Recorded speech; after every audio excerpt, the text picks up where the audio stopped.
And, alright, we got this guy from Mexico. Let's see what we got. We have Zapdos, Gastrodon. Oh, I hate fighting against Gastrodon. Hitmonlee, Meowstic, Camerupt, and Steelix. Holy moly. Okay. Alright, so it looks like it's going to be Mega Camerupt or Mega Steelix. Two Pokemon that are checked by Kangaskhan to an extent. I'm definitely not going to bring Gardevoir this game. He has no Intimidator, so I can go Kangaskhan. The only thing that I need to check is, what do I pair it with? If I go Kangaskhan, I could definitely pair it with Sableye. It would let me go for like a Fake Out play turn 1, and a Nuke, and then a Quash turn 2 combo play. Huh. It looks like it's a Trick Room team, but it's really weird. There's probably a Fake Out on the Hitmonlee. That's why I want to probably try and go Kangaskhan, Sableye.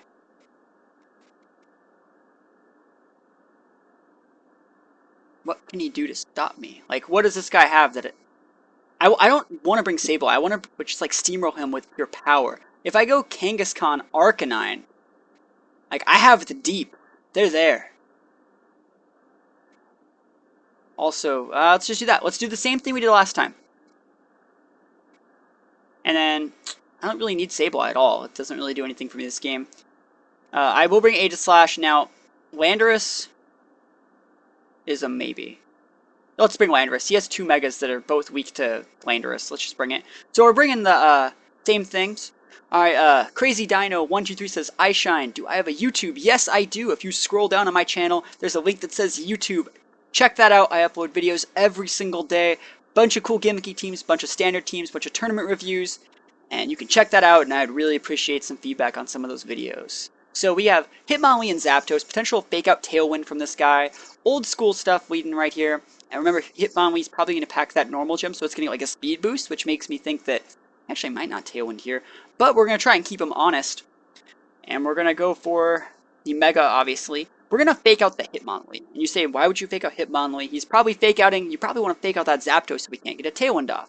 We're going to Fake Out the Hitmonlee, because if we don't Fake Out the Hitmonlee, he might just hit us with a high jump kick.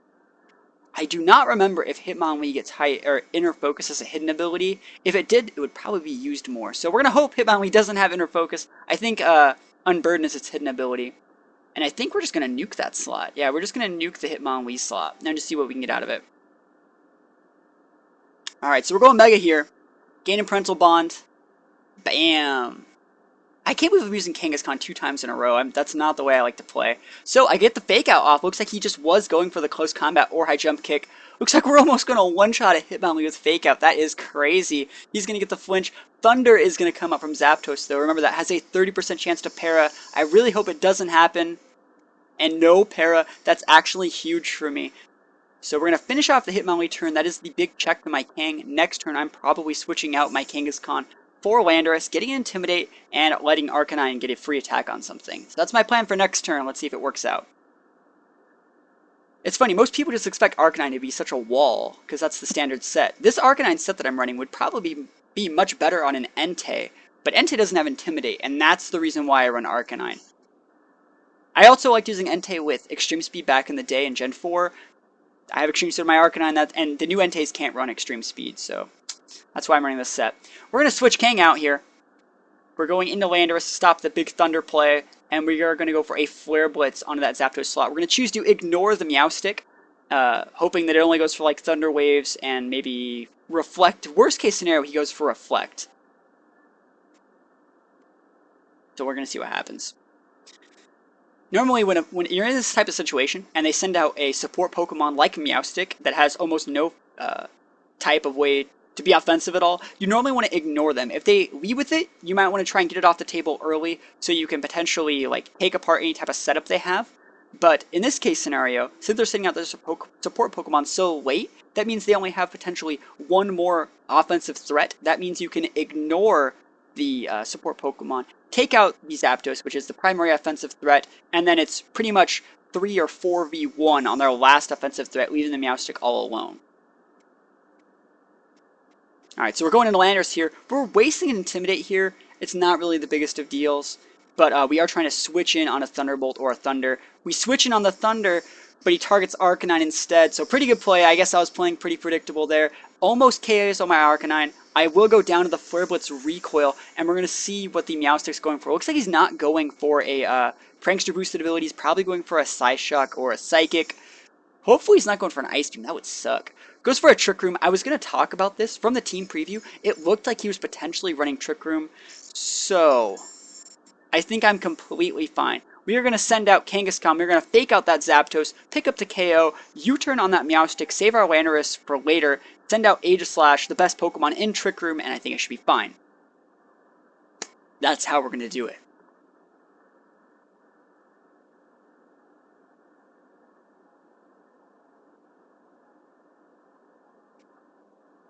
Alright, so we have Kangaskhan on the board. Alright, so we're going to U-turn super effective damage on this Meowstic here and fake out. Now, if he wants to protect with his Zapdos, he is wasting turns on his Trick Room. He's switching in here. Who is he switching in with? Steelix is coming out. Okay. Steelix is a pretty good choice. Go for a fake out on the Steelix. Remember, Steelix, if it's not Mega, we know that the Steelix is going to be Mega. It's the last Pokemon on his team. So he's not going to be saving his Sturdy. He's going to be gaining the Sand Force ability. So it's not really going to play that much in here. We're going to see Charm come out on Meowstic. So this guy's a pretty cool Trick Room team setup. Hold on a sec. Alright. I'm thinking of, like, wide guarding. Actually, I could probably just Shadow Ball this Steelix in Oblivion.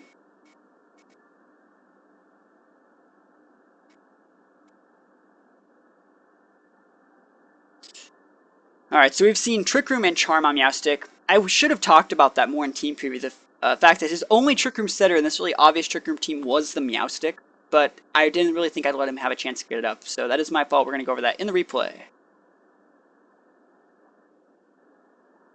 Switching out Kangaskhan might be a bit bold, but getting Intimidate on a Pokemon like Steelix is great. Now, if you guys have seen any of my YouTube videos, you know that I think Steelix's primary best set for Mega is a double team set. It's not really common, and I think I'm probably one of the few people to like pioneer it, but we're going to see if he goes double team. That would be really hard to deal with. I really just hope he goes for an Earthquake. And we're going to see Rain Dance here from the Meowth. So this guy is full of surprises. Wow. Alright, alright. Heavy Slam. So I think it's going to knock down Pokemon, right? It's going to knock him down, and it does almost no damage, so we're fine. We're going to get a stance change off, though. Note that his Steelix is technically faster than my Aegislash in the Trick Room. This is an Aegislash with a speed-reduced nature, so it's about as slow as you can get. And this is going to play into a really, really cool turn, too. Alright, so we go for the King Shield. I could go for a Wide Guard, but I don't want to make any really daring plays. We're going for the King Shield and the Earthquake. It's going to protect Aegislash, and we're going to get a free Earthquake off here. Hopefully getting a super effective attack on that Steelix.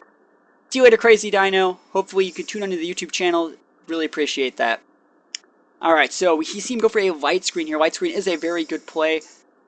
And this is also going to set up a really cool other combo that we have going on. So we're going to talk about that next turn. So he goes for another Heavy Slam. My Landorus is almost chunked. Earthquake's going to do huge damage to Steelix, so I know he has a really high base defense, but I mean, this is an Earthquake we're talking about here. Alright, how am I going to deal with this? He has Zapdos left. Zapdos is almost gone.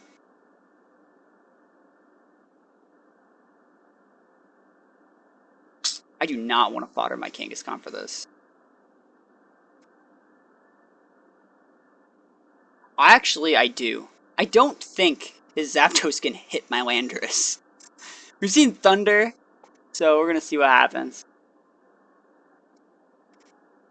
Alright, I don't even think my Kangaskhan will go down for this. He's switching his Meowstic out too, which means he wants to try and layer on the pressure. So we're going to see what happens. It's also switching in the perfect time for my Kangaskhan. That's awesome for me. So Steelix going to go for Earthquake here. Really cool play from him to see the see the Earthquake come out on the same turn, switching to Zapdos. Remember though that it's not really going to do that much. It's going to activate my weakness policy on my Aegislash, and it's going to sharply raise my attack and special attack, and it's going to let me totally KO the Steelix through the light screen. Awesome stuff right here. Remember that my Kangaskhan also just got switched in, so my Fake Out is active. I can Fake Out the Zapdos slot, and I can just KO the Meowstic with a Shadow Ball. We're going to see how this is going, and there's also only a couple turns left on Trick Room. Where the Zapdos, if it has Protect, is going to have to Protect this turn to try. And, oh, the Trick Room's worn off. This game is over. And Meowstic was full of surprises. That's crazy. Alright, so we're going to go for the Shadow Ball onto the Meowstic slot. Not even going to change forms and Fake Out on Zapdos. worst case scenarios here, a quick guard could happen. That would be kind of lame. But I don't think it's going to happen. Fake out is going to hit on the Zapdos. I don't know if I can pick up the KO, but it is going to neutralize it for a turn. Yeah, it is going to pick up the KO. Kangaskhan is such a beast. That's crazy. Alright, and obviously, Meowstick's going to get a chance to attack. It's going to charm, looks like my Kangaskhan slot. And he's going to open himself up to a +2 Shadow Ball. There is a light screen up, but Aegislash is no slouch. I should be able to pick up the super effective KO with that 80 base Shadow Ball. Awesome. Awesome stuff. We defeated Maurice. I'll take it.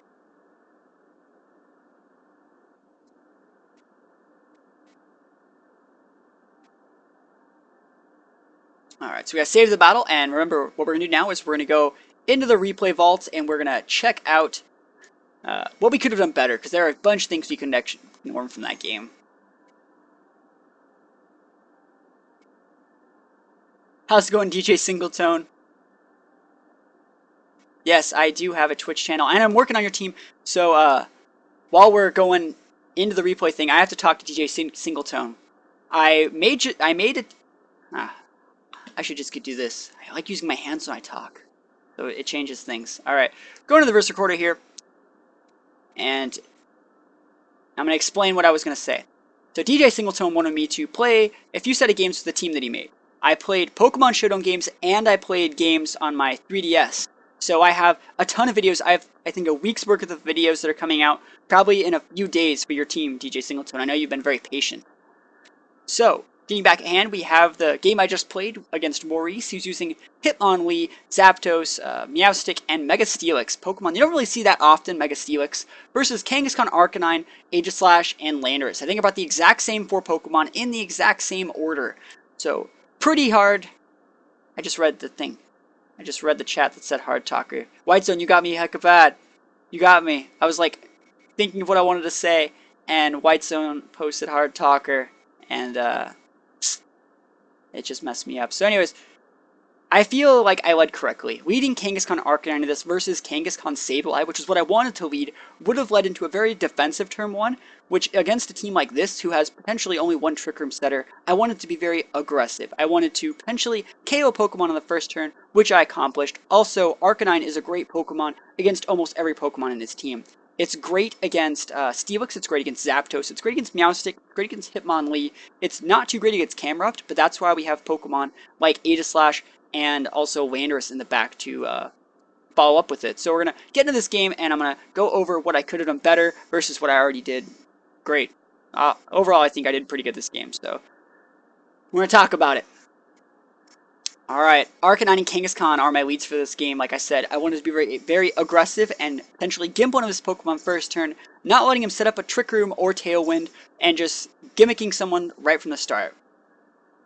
So, starting things off, we got Intimidate on Hitmonlee. That's great. That's awesome. One of the things I wanted to take out. And right here, when I go to Kangaskhan, I'm thinking, if I fake out Zapdos and attack Arcanine, that lets my Kangaskhan, it opens me up to a close combat that I really don't want to have even a chance at eating. I'm going to keep him honest and go for the fake out on the Hitmonlee slot, because I really just don't want to eat any fighting attack with my Kangaskhan this early. We're going to get the flinch on him, and then we're also going to eat a Thunder from his Zapdos. Note that his Zapdos is faster than my Arcanine.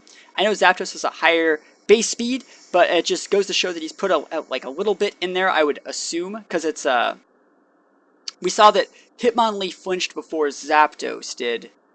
Hitmonlee's probably full speed. My Kangaskhan, his speed was irrelevant, so I think Zapdos has a little bit of speed in there. It's not super important, but it comes back into play later in the game, which I'm going to mention. I already talked about this a little bit.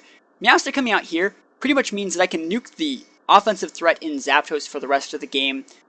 Potentially he only has one more offensive threat, and Meowstic, I'm talking about ignoring it, but this Meowstic made plays this game. He's going to switch his targeting and go on for a Thunder onto my Arcanine here. Letting him eat a Flare Blitz, Arcanine is going to go down to his recoil plus Life Orb damage. But going back to the Meowstic, Meowstic's going to come in, it's going to pop a Trick Room this turn, then goes for Rain Dance and multiple Charms. And that moveset is just something that definitely caught me off guard. I feel that I know almost everything that Meowstic can really pull out. He also went for a Light Screen, which is pretty big. So those are his 4 moves. Trick Room, Rain Dance, Light Screen, and Charm. Those are his 4 moves. Really good stuff, but I've never been a person that was afraid of Meowstic or have been like lost a game because of Meowstic. I have too many offensive threats with these 4 Pokemon to really fear a Pokemon like that. I also don't really see a reason why he would ever Rain Dance. We're going to try and see if we can find it out this game, but I just don't see a reason why he wouldn't Charm every turn. I feel that every turn, I always have physical Pokemon on the board. So, I'm looking at chat, and White Zone says, what is Trick Room? Well, Trick Room is a move that affects the whole board for 5 turns. It's kind of like a Weather, and it's going to make Pokemon with a slower speed stat go first, and Pokemon with a higher speed stat go second. So it's going to flip the tables on speed. So slow Pokemon, like Steelix, for example, are going to be the fastest thing on the board, and fast Pokemon, like any Pokemon that, like, let's think of something fast. Pokemon like Crobat would go last. Does that make sense? Now, most of my Pokemon are really slow, and I talk about the fact that my Aegislash is actually a speed-reduced nature on an already very, very slow Pokemon. But his Steelix is actually going to go faster than me later in this game. So, back to the game, we see him popping Rain Dance, and I don't really see a reason why. I mean, he knows that I'm running an Arcanine, but Arcanine isn't on the, or Arcanine's already got KO'd. And I know that Rain Dance raises the accuracy of moves like Thunder for Zapdos. I guess this sets up into him going for the EQ, switching to Zapdos turn 2. But I still would have just went for the completely standard, just charm every Pokemon on my board for the rest of the game, or popping the white screen early. I just don't see a reason why Rain Dance, or why you wouldn't just switch instead, because once your Meowstic has no more charm targets and there's already a screen up, I mean, setting up your screen should have been your priority instead of setting up your Rain Dance. Does that make sense? I don't really, I don't know what I can say about that. That's the only real thing that I think my opponent misplayed here. I just don't see a reason for Rain Dance. I felt, other than that, using a team that was obviously a lot lower tiered than mine in like Mega Steelix, Meowstic, Trick Room, I felt that my team should have just won from the start. He made some really cool plays, but there wasn't that much wiggle room he really had. So he's going to switch back into Zapdos here. He's going to make a really cool play, switch into the Flying type Zapdos, and go for the Earthquake from the Steelix, doing AoE damage on my team. But unfortunately for him, it's going to proc my weakness policy on my Aegislash. Note that because he's been intimidated so many times, that Steelix isn't very strong. And it's going to sharply raise my attack and special attack, and it's going to let me just deal a ton of damage this turn. I'm trying to read the chat, trying to keep up with this while still going over the game, seeing if I can learn anything here. Also, it came back into play that my Aegislash was slower than his Steelix because I was technically faster than the Steelix went first. It got the Earthquake off on my Aegislash, which let me then activate my weakness policy and then attack back after the +2. If my Aegislash went first, I would have just changed into offensive mode, attacked, and eaten the Earthquake and almost died. So that's never very good, and I only would have been able to pull off the strat after knowing that the Steelix was faster in Trick Room. I guess slower is the better word. That the Steelix had, well, the Steelix just went first. That's the best way to explain it. Thank you for the compliment on the headphones, Mega Lucario Master 3.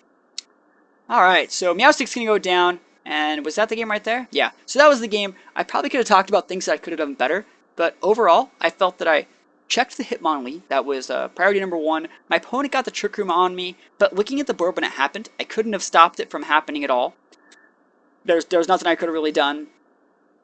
And then I definitely handled the Steelix, and I kept my Kangaskhan's fake out ready for the Zapdos. So I felt I did everything I could have done, played a really good game, and yeah, nothing else to really say. I didn't get to bring Gardevoir. That's because he had a Mega Camera up to Mega Steelix combo. No way Gardevoir's breaking through that.